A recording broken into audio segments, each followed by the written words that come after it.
So good afternoon, everyone, and a happy Easter holiday. We are welcome once more to this episode. Today we'll be discussing about land titles and plot sizes, which is very, very important because whether you are buying or selling land, you need to understand some of the technologies, some of the product knowledge, and others which will enable you to either market or if you are buying, know exactly what you are buying. So you're all welcome to this episode. So we'll start. Normally we start with prayer. I don't know, is anyone among us who could do a opening prayer? Please just unmute yourself and let's have a prayer. A very short one anyway. So TJ, could you please lead us in prayer?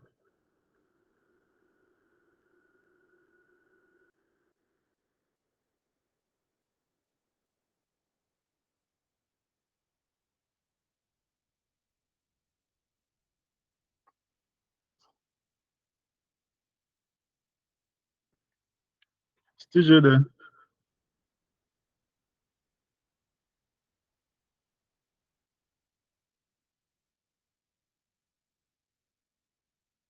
Mr. Adu Rahman Bitter, please, can you lead us in prayer?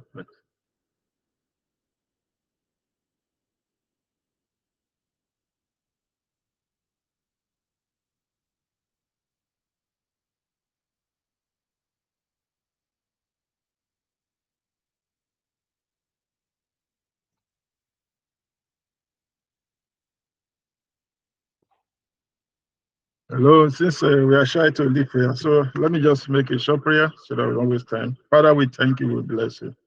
We thank you for the opportunity you are giving us today to learn something that will help us either in our business or in our asset acquisition. Father, we call upon you to intervene, bring peace into our hearts, and let knowledge be downloaded from heaven into our hearts, and help us to understand all that will be discussed today. In Jesus' name we pray. Amen. So I'll just dive into, we are treating, like I said before, very, very important aspects of real estate, which is land titles and the plot sizes. The essence of this is for us to know more about titles because it's titles that have the legal backing for any land you own.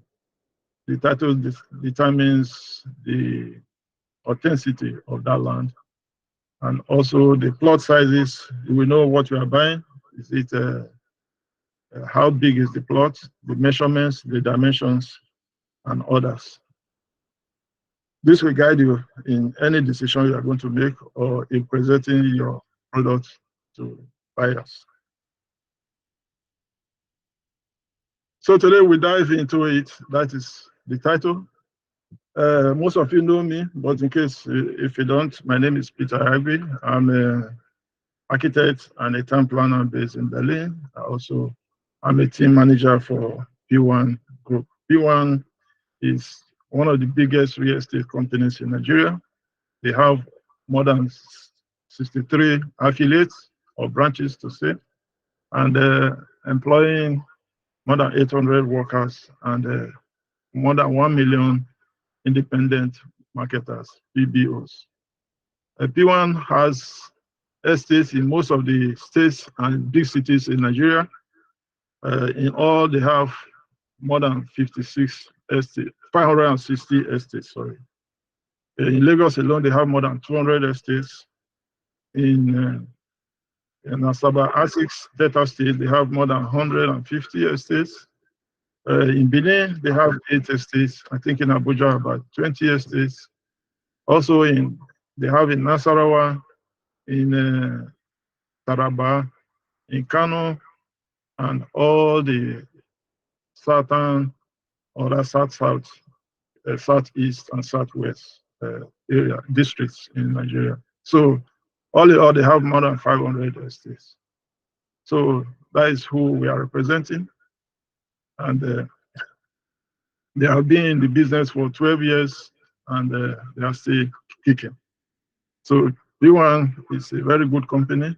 They have their core values, which have enabled them these years to be growing, and they have branches or offices also in abroad. They have in America, they have in Dublin, they have in Dubai, they have also in Ghana. Even in Ghana, they have estates, and Rwanda, and other places, as well as here in Berlin, under P1 Berlin Center, which I am heading.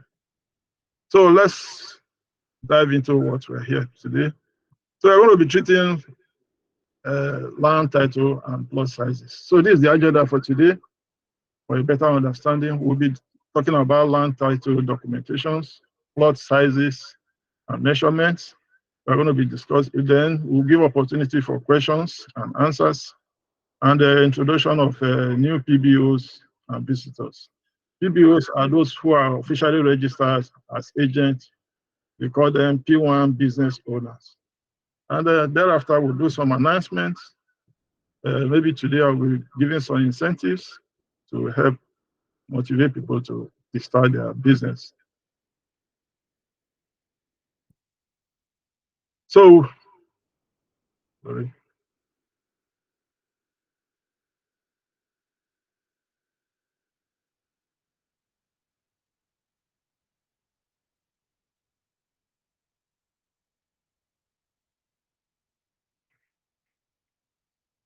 So land title document.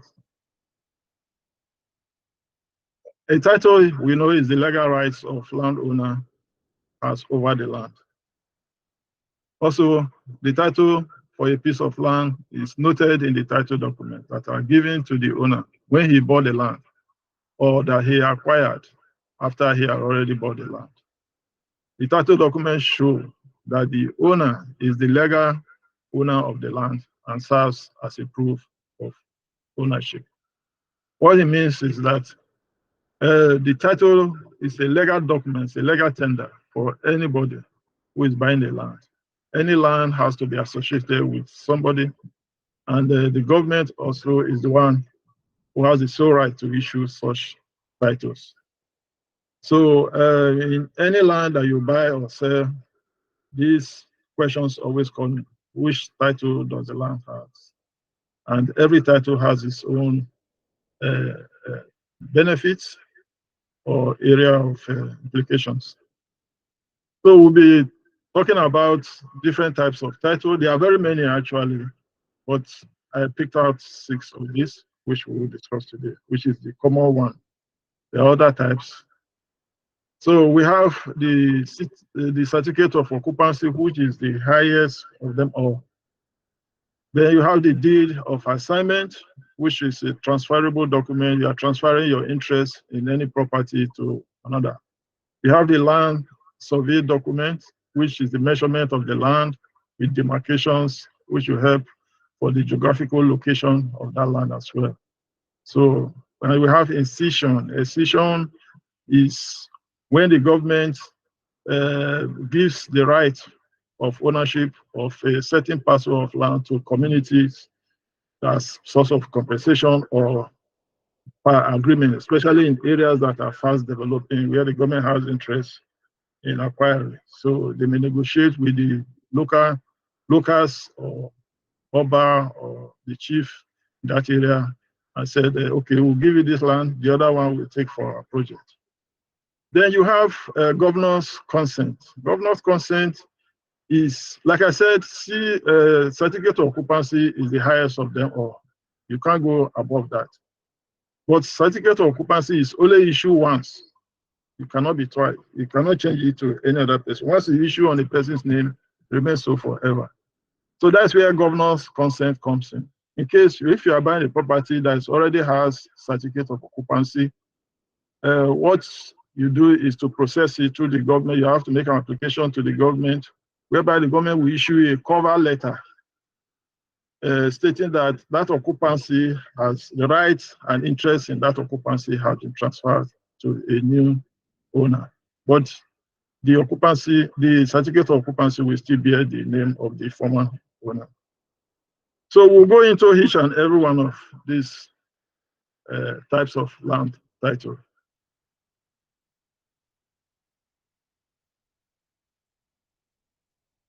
Like I said before, the certificate of occupancy, this is the highest form of land title that's issued by the government, granting exclusive ownership rights to the holder for a specific period, usually 99 years.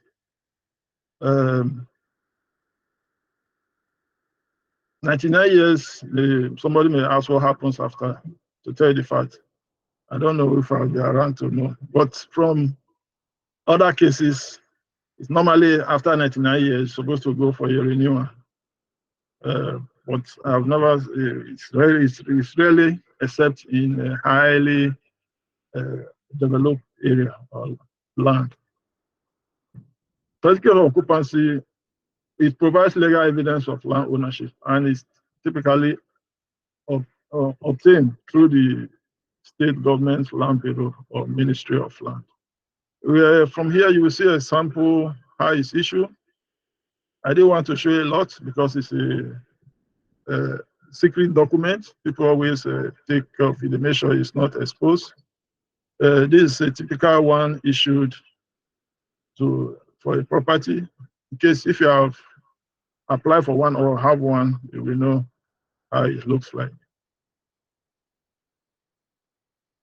Then you have the deed of assignment. Deed of assignment, like I said, is transfer of ownership interest in the land from one party to another. It is commonly used in property transactions, especially when the land has not been titled with a certificate of occupancy. Remember, I said certificate of occupancy, if you are transferring your right of ownership, you have to get governor's consent. But deed of assignment is different. It's for non-titled land. So you can transfer your interest from one person to the other. When you are dealing with us, in most of our cases, we in Q1 or others, where there's no certificate of occupancy. You always have this deed of assignment or contract of sales, as the case may be. Then you have the survey. Survey, like I said, survey plan is a graphical representation of a land parcel showing its boundaries, dimensions, and geographical features. So it's also supposed to show the location of such land. And mainly the survey plan, like I told you, apart from helping you to manage your property, it also helps to resolve any disputes. You know, in Nigeria, most of the times you have this encroachment. Some people, they forget where their beacons are. So when they start building, they over-design the building, and they start encroaching on other people. It's a common practice in Nigeria. That's why it's good always to have your survey plan. In case of such cases, you can sue for damages, or at least it will help you to manage your land, know where the boundaries are, so that you don't encroach on other people's. Also, the government uses it. It's also used as a legal document. In case of if you are applying for a loan, they may ask you anywhere in the world. First of all, they will ask you to bring your survey plan. And apart from that, you can use it in any other way to secure credit for others.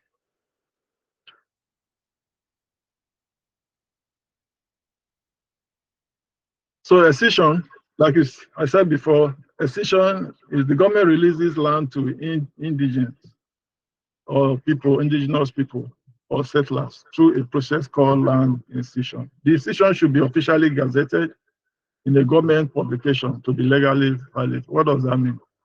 When the government releases land, there's a process. It's a long one. It's not and by the time you reach the end of it, such a decision by the government must be published in the government newsletter, which is called Gazette. So normally, people always go for this, especially in Lagos. It's a common practice in Lagos. And if anything that is not yet published is not valid, what means it has not reached the end conclusion, and anything can change on the way. Trust me, in Nigeria, it can happen. So what you should do when you are going for such process, make sure that the result of your negotiation with the government is approved and published. Once it's published, it becomes a legal tender. So that land, that property belongs to their community. So that is a purpose. So now we also have receipt. Receipt is a common thing we do in P1. You have, say, this is receipt of payment for a parcel of land. And in real estate transaction, receipt indicates that the seller has received the purchase price from the buyer after property has been sold. So it's a legal tender. It shows that there's an agreement between you and the seller through which payment was made, and a receipt was issued to that effect. So these documents also, you can use this in any situation that warrants proof of ownership of the land or transactions as well.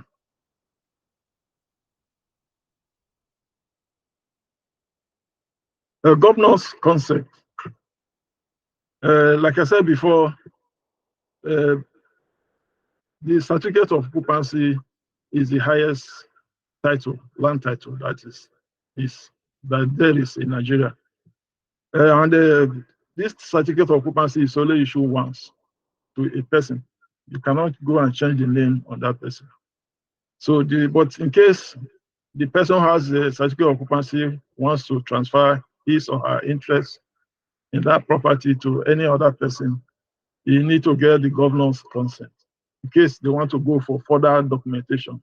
But in some private cases, people don't go, they don't do that. They just buy, they do deed, they should use deed of transfer or power of an attorney. They go and swear in the court that they are transferring their interest. But if you want to go through a legal means, especially in high-brew area properties, people like to go and get the governor consent, which will give them a legal backing, legal cover in case of anything in the future. So what happens is that when you are buying a land that has certificate of occupancy, you have to now apply. This I just showed an application, a sample of an application in Lagos State, where you can how they used to obtain the governor's consent. So your this will be processed, and at the end, you'll be issued with governor's consent on your property. So now we have treated land titles. We move to plot sizes and measurements. Nigeria, there are many types of plot sizes. There are many types of terminologies they use to describe a plot of land. We will go through all those. We will go what size of land you need in case you want to build a house. What type of house? Is it commercial house? Is it just a bungalow or semi-detached or detached? All these things depends on the type of land that you have available. So we'll be treating what exactly is the plot of land, the units of measurement, various plots of land sizes, terminologies used to describe land, and what size of land do you need. In Nigeria, a plot is normally referred to as a small parcel of land. You can see from this layout, all in browns or yellows and greens. These are all plots of land. They are being demarcated through beacons, which will be stand. And beacons are the unit of measurement which is put in every corner. Anytime the land is changing shape, a straight line, once it's bending or turning to another corner, you must have a beacon. Unfortunately, I didn't show how a beacon looks like, but most of you have owned land. You know, a beacon is like a block a square block. At the end, there will be cement on top where they will, that fresh cement, they will write the number of that beacon. So from here, you can see there's a lot of plots here in this estate. So I'm going to use it to illustrate most of the time when I'm talking about what is a plot of land and other terminologies they use to describe land. So a plot of land is a piece of land marked out, of a piece of land marked out for building or farming. The seller used the term plot to describe their lands for sale, but there is no standard plot size in Nigeria. We will come to that when we're discussing other states, because each state or region has their own plot of land, size of a plot of land. It's not uniform, unfortunately, in Nigeria. It's a regional thing.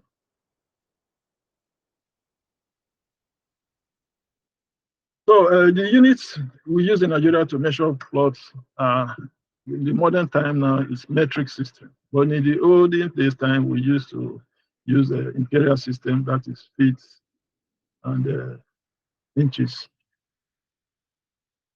So, but an acre is also in the olden, which is associated with imperial system. 1 acre, you have about 4,046 square meters of land in 1 acre. In Lagos, they say around 6 plots of land in 1 acre. Why 1 hectare? 1 hectare is 100 by 100, that is 100 by 100 meters, which is around 10,000 square meters. In Abuja, for example, because only in Abuja and Nasarawa, they use this type of measurement. So you have, if in case the land is 1,000 square meters per plot, you will have around 10 plots in 1 hectare. So 1 hectare, if you are converting the metric, or if you are trying to compare it with the metric and the imperial system, 1 hectare will be 2.47 acres. It's very important because there's a lot of confusion with this measurement, especially when you go to Lagos. In Lagos, they'll be talking of acres. If you go to Abuja, Manasarawa, they'll be talking of hectares. So it's good to understand it. Otherwise, you may have some confusion, which may affect the price, and therefore either you overpay or you don't understand it. You underpay, and there will be issues. So it's always good to consult professionals, especially when you are buying a lot of land in hectares or in acres, so that you get everything right. Or let them put the dimension on the land and give to you first before you start discussing the price.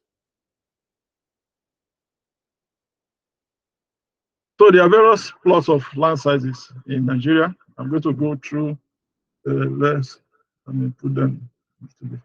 So you have in Lagos State, in Ogun State, the normal standard size of land is 60 feet by 120 feet. That is a full plot then in Lagos.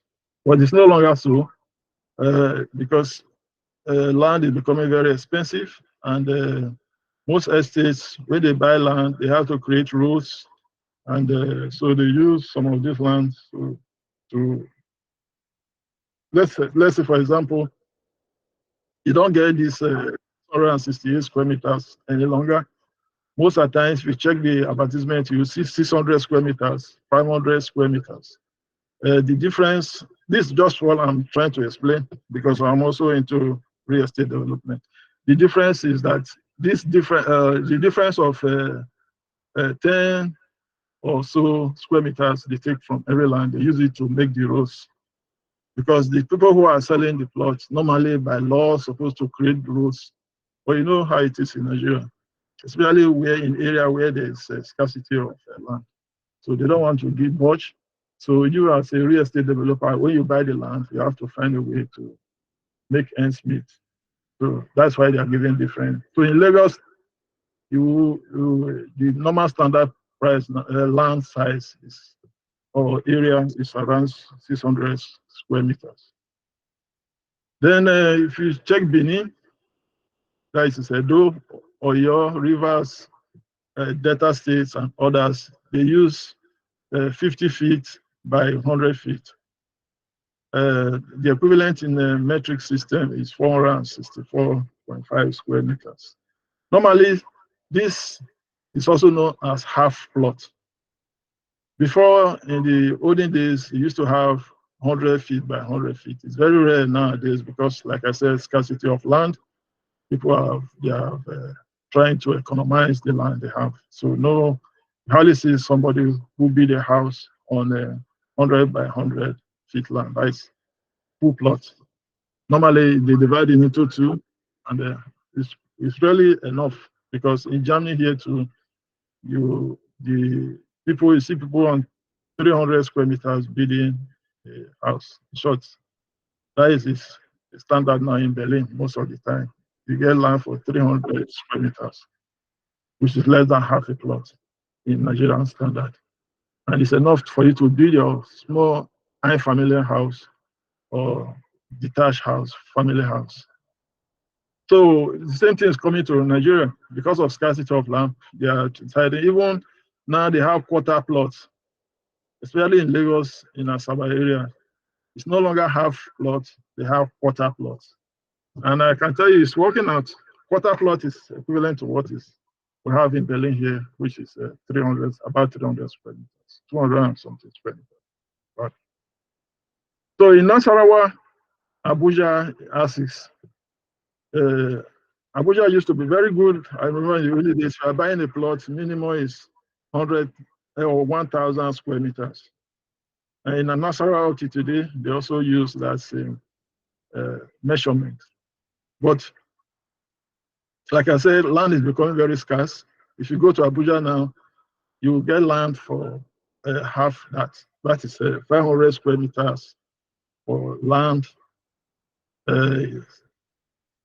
So you hardly get the 1,000 square meters. So in case you are buying land in Abuja, you can always ask them, is it 1,000 square meters or 500 square meters? Nasarawa, I think they are still selling at 1,000 square meters. But Abuja, I think it's now around standard price, land area now is around 500 square meters. So this is the common areas of land that is being that is attainable now in Nigeria. You have the 464. If you check advertisement, P1 advertisement, you see mostly in Benin, in Port Harcourt, the Rivers area, in Delta, they use 464 square meters. That is the half plot. In some parts of also Lagos, in Abuja mostly, use part of it's not Lagos per se, it's only it's Lagos, but Ekpe, the Goli Ekpe axis, now most of the estates is 500 square meters they offer, no longer 600. Why in other parts of Lagos, you can get plots easily for 600 square meters. So these are the area of land we commonly use in residential estates. This is peculiar to residential estates. If you are buying land off the street, you get it at any size that is available there.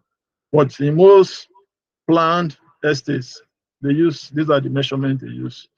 Even some, I know some in Ekpe, they are using 250. They divide land, that is quarter land for 250 meters or 300 square meters. And these people are still buying anyway. Like I said, land is scarce. So we are going to talk about now the terminologies people use to describe land. There's one they call corner piece plot. It's very important, and especially for the purpose for which you are going to use that land. If it's a little bit commercial, mixed or misuse, you have to know what is corner piece. And you if you are selling land, you have to understand what is a corner piece plot so that you're able to advise your clients if in case they say they want to build so and so thing, house or whatever. So you can tell them this your project, I would recommend a corner piece plot because you tell them the advantages that they have if they locate that project in a corner piece plot. Now, what is a corner piece plot? I will use this here to illustrate it. Like if you check this 8 here, which I'm marking, this is a corner piece plot. It means the plot that has 2 boundaries, that is with the roads. It has 2 roads coming. So here is a corner piece plot. So what are the advantages of a corner piece plot? First of all, because it's a corner piece plot, you can build a block of housing here. If you compare to this one, number 9 here, you see that the earlier entrance to this property is through the front, which is here. Whereas the corner piece plot, you can enter through the side, you can enter this side. And because this side is longer, so you can able to build a block of flats, a block of or terrace houses here, maybe four terrace houses or 3, depending on the size you want of each.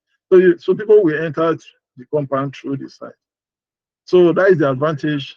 And the other advantage is that because it's a corner piece land, there is certain setback. We'll discuss setback later, which the government demands that the estate people should give between the road and the boundary. So you will now have the opportunity to enjoy that area as a free land, which you can use in case you are building a block of flats here as a parking space, or you use it to beautify, to make it like a garden, to beautify your compound. So that is the advantages of having a corner piece. In some cases, or most cases, corner piece land, the real estate people, they demand 10% or higher. So if you say you want to buy a corner piece land, they will say, okay, you pay 10% higher than a standard price land where the entrance is from one side. So, and you can see the open space here. Most corner piece plots is used for commercial. Most commercial, all this, you see the yellow, the red, and these are all recreational or commercial or public land. It's normally located in a corner piece. Like this one is a corner piece land. So this one has three streets that is surrounding the land. So it's a very good commercial piece of land. So also, why do people use buy? I have a friend, he's always buying corner piece land. Most people who have money, they want to showcase their architectural design. So when they have corner piece land, you can see the house from this side, it's very open. So they like to have a very impressive design. So that is a corner piece land. Then we have the setback. Like I said, setback is the minimum distance which a building or other structure must be set back from a street, road, river, stream, or shore. Yeah, some time ago, you may have cases in Lagos where they were destroying some houses. They said they built over the canal. Not that they build a house on top of the canal. What happens there is a government setback of certain, maybe say 30 meters from that canal, from that river. 30 meters or whatever. Let's not go into the exact amount. So some people, normally at the beginning they follow the rules, but you know how it is in Nigeria, they just overlook things. They started selling the land which they are not supposed to sell or build on. So people who doesn't understand the intricacies of town planning, they will go and start building. That's why in those you see there are some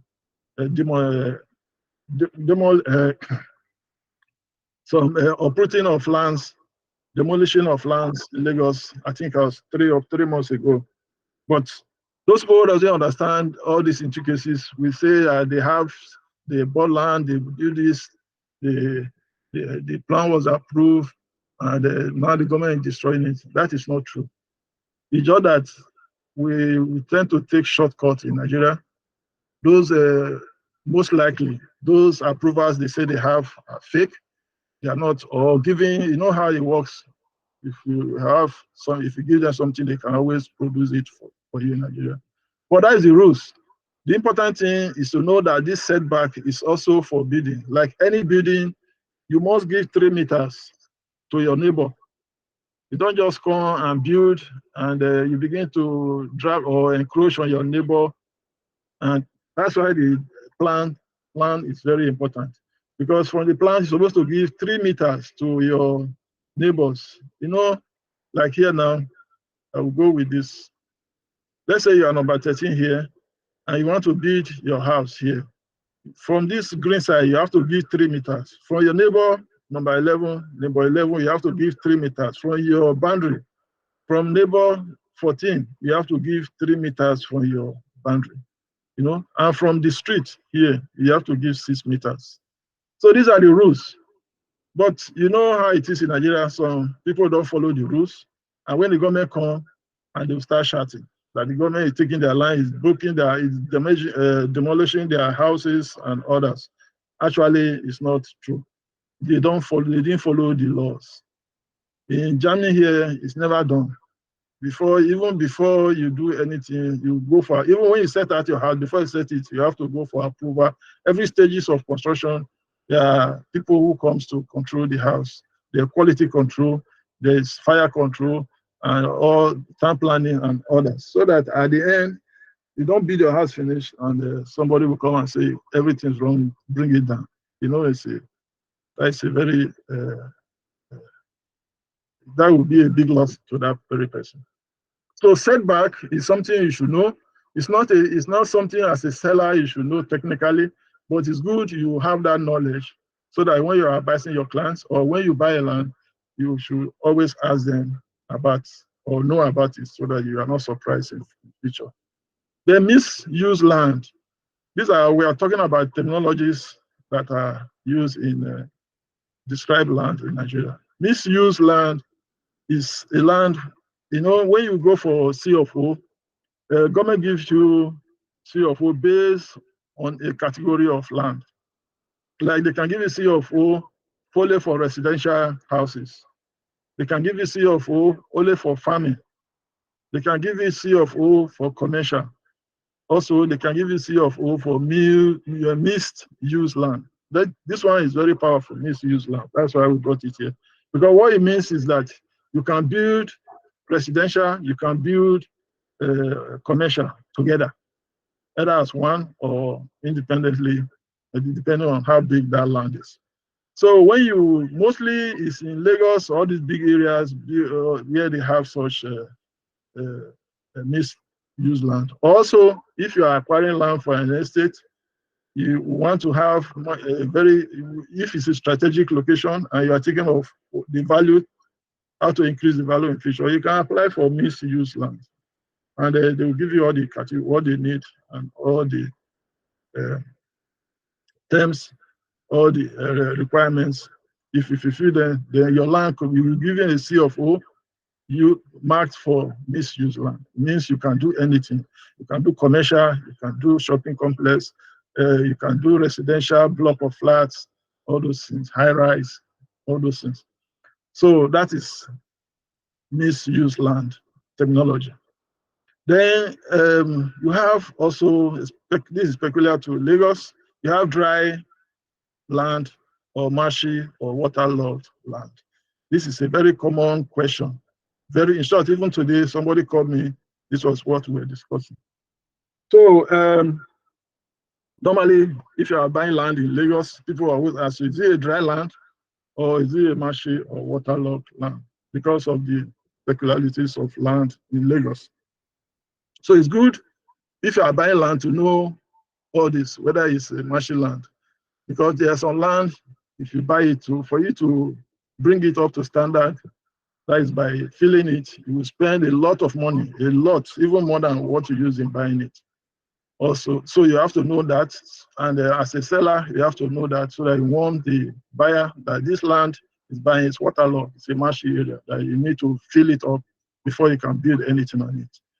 Also, if it's a dry land, fortunately, what we're discussing today, the area hasn't happened to be a dry land. So we're able to show pictures and to show that the land is dry. There's no water log in case of rainfall and others. Water will log in that area. There's nothing like that. So this is peculiar to, I think, Port Harcourt, all those river, Wari, Yanagua. I know Yanagua is serious. I mean, it's very, very, this problem is very peculiar there. I was there to visit my friend who has a hotel. So woke up in the morning, you'll be surprised, the hotel lobby, inside the hotel, you see water. You know, I've never seen such a thing in my life. So that's to tell you, even the compound, you see water as if you are walking up to a different planet. So I was surprised, but that is the issue they have in the waterlogged areas. And in construction, you need to have special construction, which is not part of what we are discussing here today, but they also we have to consider that so that water doesn't come up. Then other, like we said before, land title. People use land title to describe a land. You can say it's a CFO land, it's a freehold land, it's a government or institution land, it's governor consent land. So all these are what terminologies they use to describe a land which they want to sell.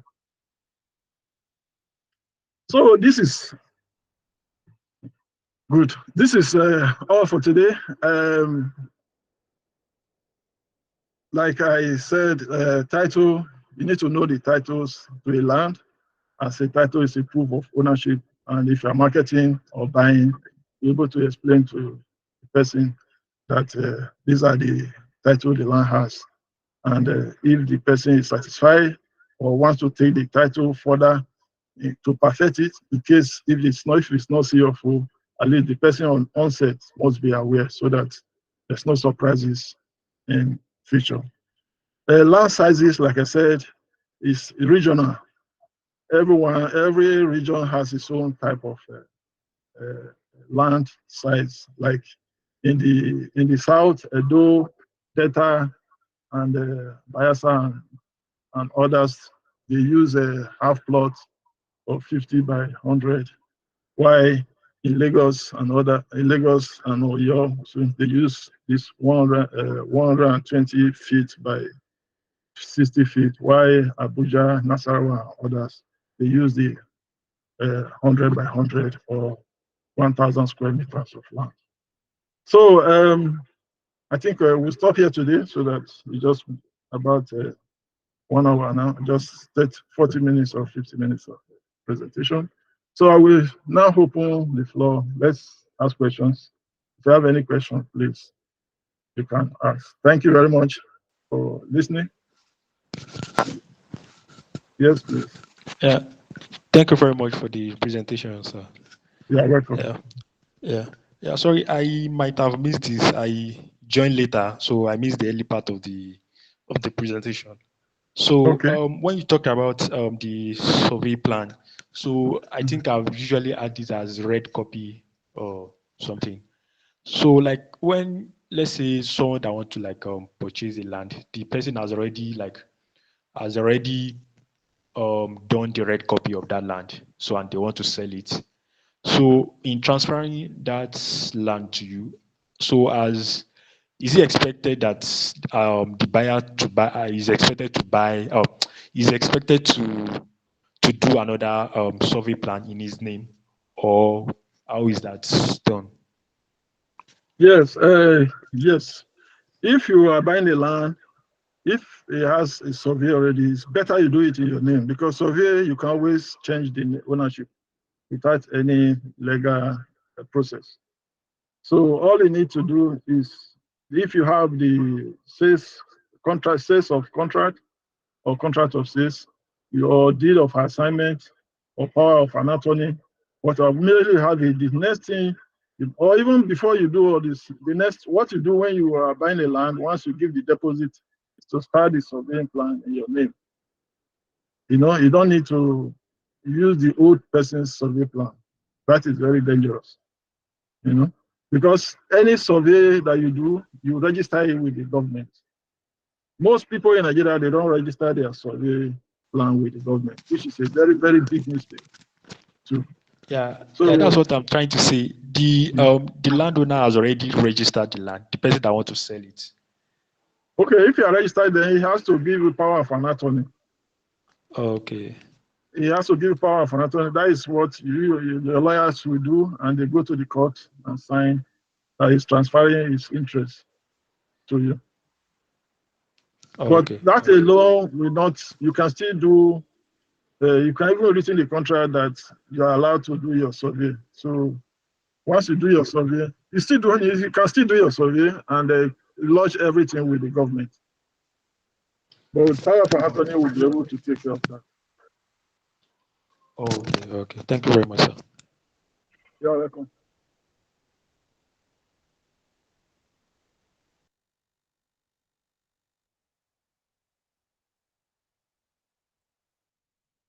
So any questions? Or if you want to contribute too, you can contribute as well.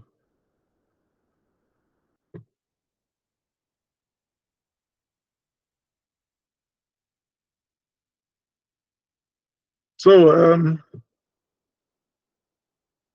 in case there's no questions, let's just introduce ourselves. Yeah, you have a question, Mr. Rashid? Yes, please. Land has already been given a CFO.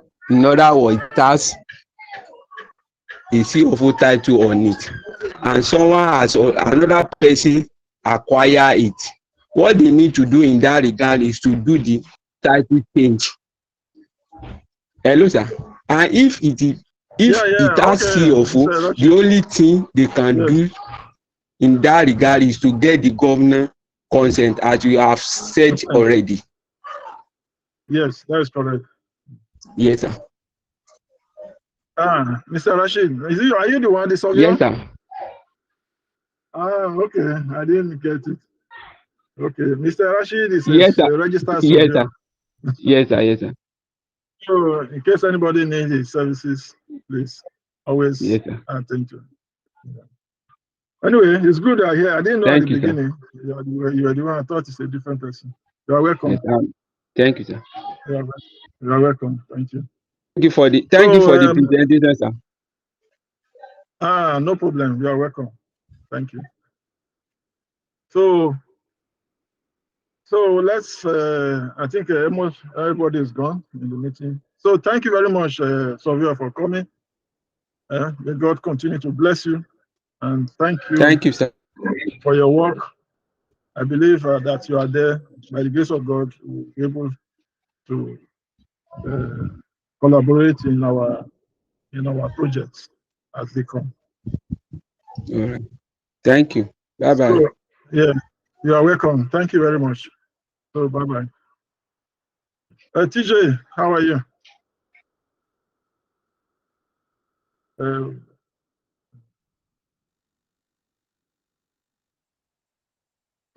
I have to stop recording.